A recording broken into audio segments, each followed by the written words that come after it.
Previously on Nothing But the Tea. I feel like in the bedroom, Yeah. there should be no room for that awkwardness. Yes. Because we're deciding to, I think with choosing to have sex with somebody, you're choosing to open up your soul to that person. Yes. So Yes. it really shouldn't be a thing of,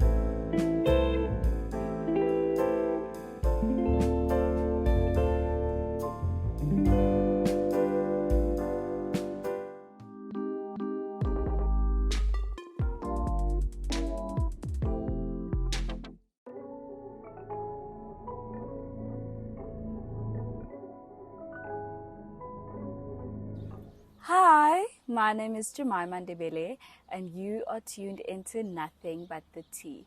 Van ons ken julle hou van stories, and today we're coming to you live from, not live, because you could be watching this at any time, but we're coming to you from a playground because stories slap anywhere.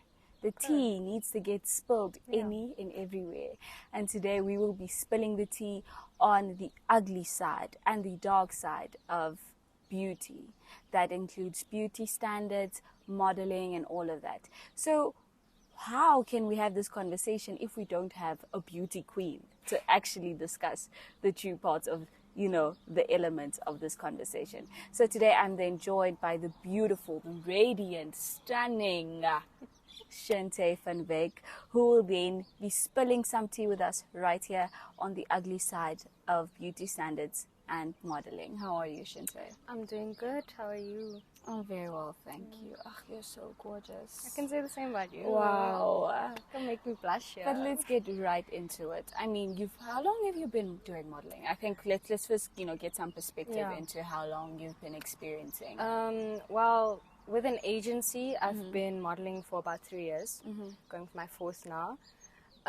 But ever since the age of 5, I've been at it, modeling, taking part in competitions, enjoying the glitz and the glitz and the glams under the lights, the whole thing. Yeah. And that must have been amazing. I mean, because you definitely shine under it all. Yeah, I mean, it still is a wonderful experience, under the lights. It's my passion.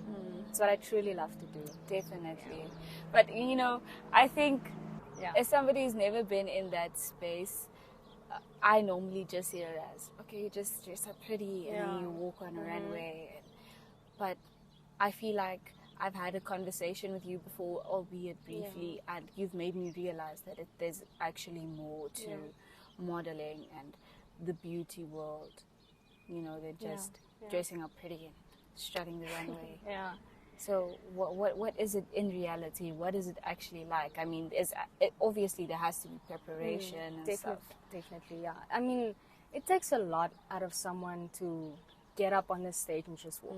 It's not just about putting on a pair of heels and walking on the stage. You have to know how to walk in those heels. Otherwise, people start to point fingers and tell you that you can't walk on a stage.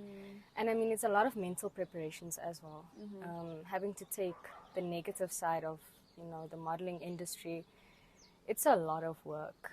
It is a lot of work. There's the positive side, but then there's also the negative side that nobody really sees, And it's just a lot of preparation, and it's not always easy. It's never easy.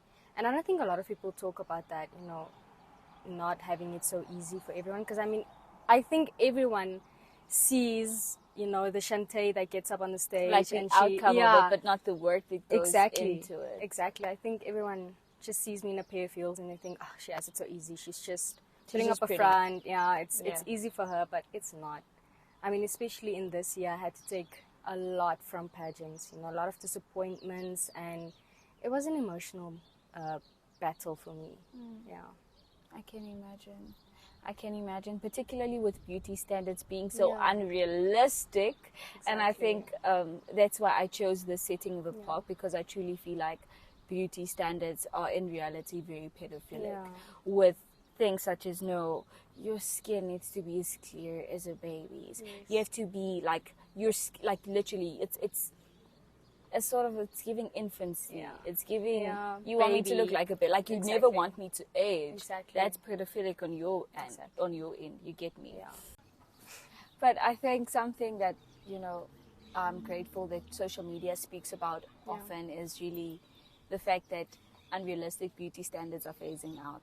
Even with, you know, Kim Kardashian really doing the whole reduction and everything, you really see that, oh, okay, we're moving, we're going somewhere.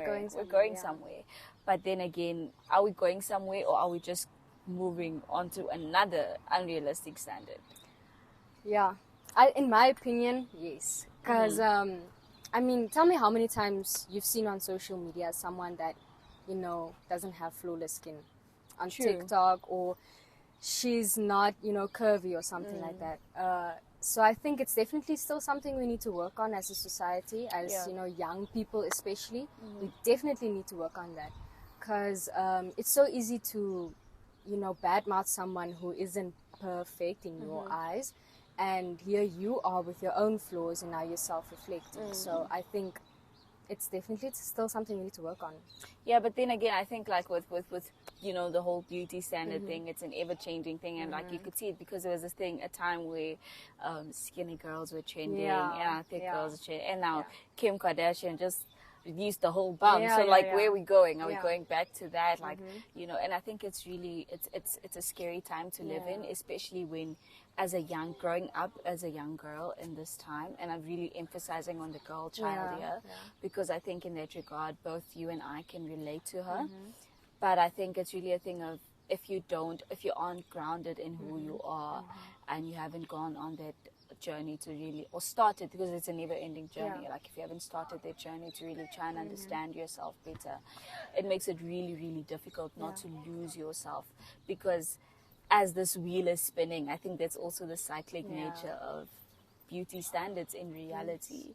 I think so. Would you agree with me if I then say, like, beauty standards are going to be ever changing, but as a human being, you're never going to change. Like this is who you are. I think people have also started normalizing setting a trend for beauty standards, and I think we need to stop that. True. I think we definitely need to stop that, because right now the in thing is having a small waist with some thighs, you know.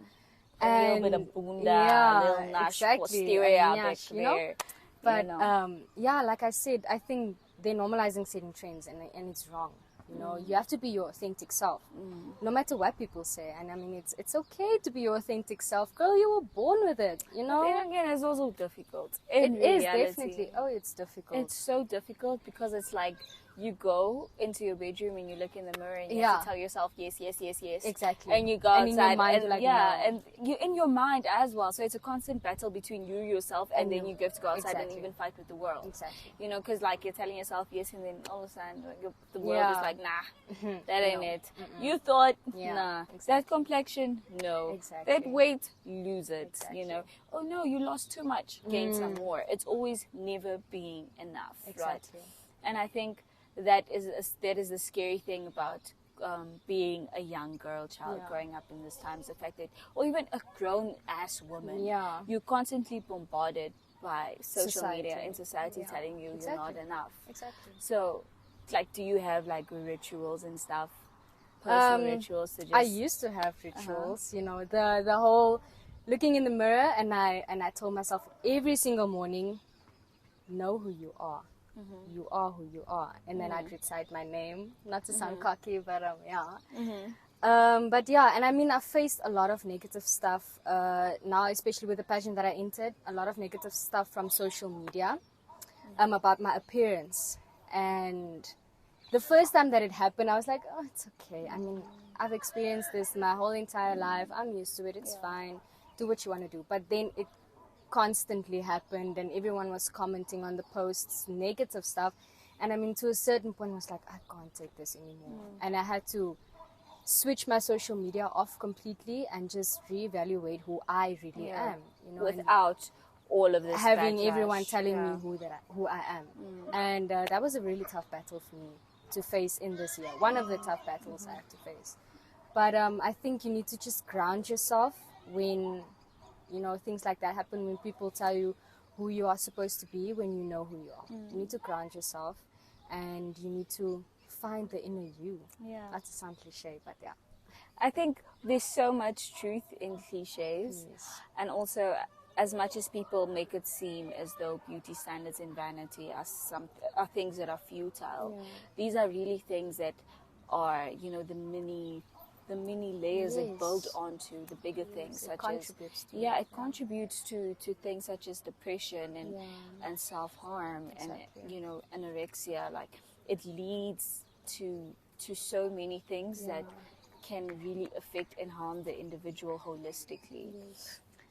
Particularly because, and I can't emphasize enough about how, and this is why, because the reason why it's so close to my heart is because I have a younger cousin. It's like my sister, and she's like 14, right? So she'd always come to me and be like, oh wow, have you seen this new trend? Have you seen this beautiful girl? Oh, you're friends with this beautiful girl. I wish I was like her. And in reality, like, I just look at her and I'd be like, but you're so beautiful, you know. And even if I tell you that, you won't realize it. Or in this moment, you'd be just like, those girls just talking a whole lot of, you know. But it's such a sad thing to see. It's as an elder sister, it breaks my heart having my younger sister feel like she isn't enough, or she'll never be, you know, or like she needs to get this done and she needs to get that done. And I remember being in primary school and in high school, my best friend and I, imagine, this was such a trauma bonding thing because we'd literally bond about our insecurities. Like, girl, we gotta work hard, pass their test so that we can get nose jobs. Exactly. I used to say that in high school all the time. You know, and it's scary because imagine if that is the motivation, then it isn't motivating at all. Because how can you want to work so hard and you don't even love yourself? Exactly. And I mean, I think it's a thing of just surrounding yourself with the people that, you know, you want to have there when you go high and above. Exactly. You have to surround yourself with positive people. And people that accept you for who you are. So what I'm grateful for was also the fact that, like, we grew out of that. We went from that to like telling each other, dog, but your face and your nose, they go perfectly well together, you know. So it's also people just loving you and accepting you for who you are, authentically and holistically. That's really the beauty of it. Yes, that is, definitely. And you that have been in the game since you were 5, could you then, you know, just run me through how that must have affected your self-confidence and, you know? It only started like when I really started getting into modeling, the whole, you know, being insecure on a stage. And I mean, that really reflects when you walk on a stage and you're insecure. Everyone can see straight through you when you walk. So it's a battle having to, you know, hide that part of, you know, not being insecure in that sense. But in the modeling industry, it's tough because you see a girl that's skinnier than you, she's taller than you, she has clear skin, she has the look of a true model, and then there you are with your curves and you have short hair and you have acne. It's just so demotivating to see, you know, not a lot of girls who look like you. And I think that's my thing. I want to be the girl who stands out and doesn't look like everyone, but with that comes a lot of challenges. Standing out is not easy, you know. It's not an easy job to do because you have to catch the eye of the agencies that you want to use to promote this, you know, to take a stand for this. And catching their eye, it's it's a job, eh? It's quite a job. Really? In the week of the big pageant that I did, I went to South Africa. I went to South Africa for nationals for modeling. And now there you have a lot of scouts and people who want to scout you. And I did not secure someone who, you know, wanted to scout me.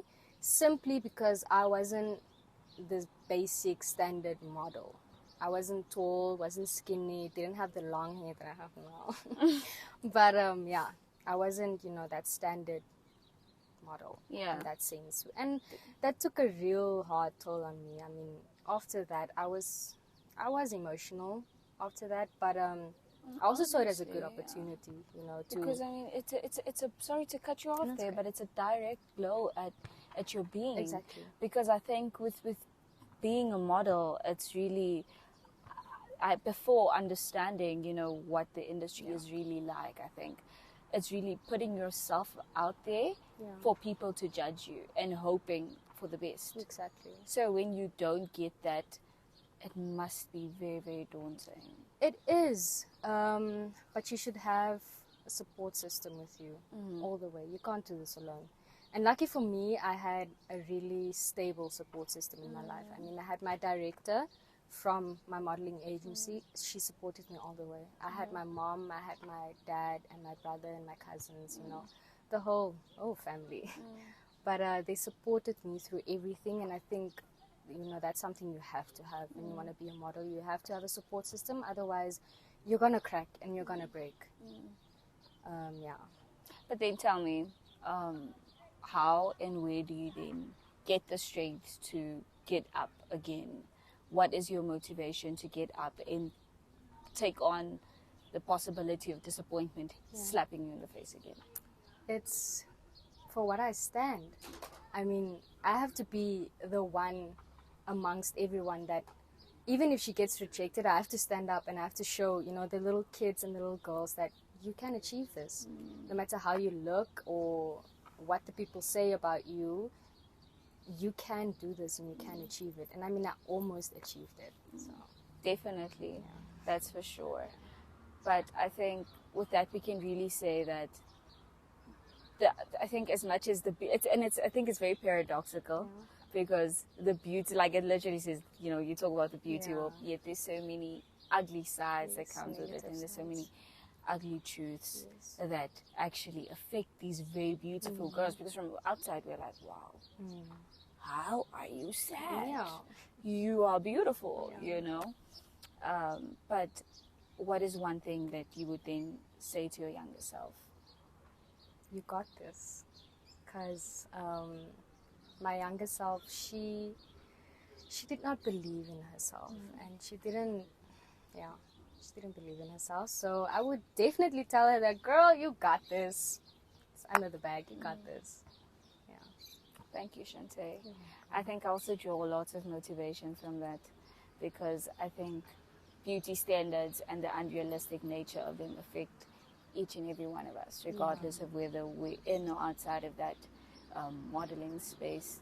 And it's important that you remind yourself, like, hey, look, it's okay to not look like the tall, skinny, clear-skinned person that you see, but to embrace who you are. Exactly.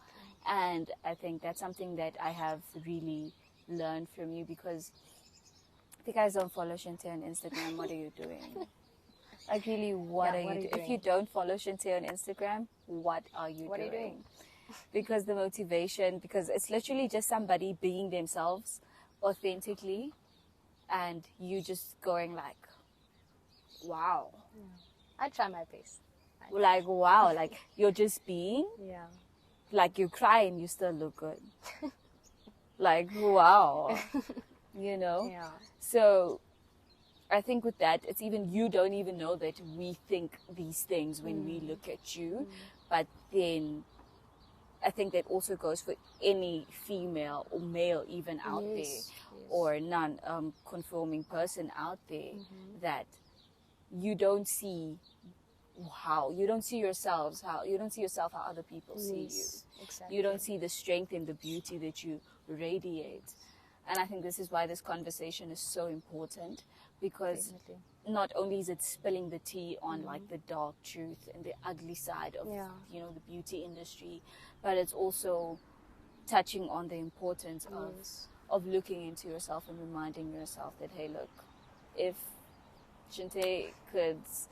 I could see myself through Chanté's eyes, I'd probably be surprised, and vice versa. Yeah, exactly. Exactly. So thank you so much for having this sit down with So me welcome. and just diving into the ugly side briefly. Yes. And also just reminding every young girl out there that is watching that, hey, Yes. look, you don't have to conform to the beauty standard. You are set the standard. Set the standard. You are the standard. You are the bar. You are the standard. And it's all about, embracing that and really, like you said, trying to be as unique as you. And the thing that comes being unique is really just embracing all your flaws as well, or things that you deem as flaws. Yes. Because ultimately it's only a flaw because you don't like it. Exactly. And society tells you not to. That's enough. Yeah, thank you so much, Chanté. For me, Jemima Ndebele, and our beautiful, radiant guest, it's goodbye.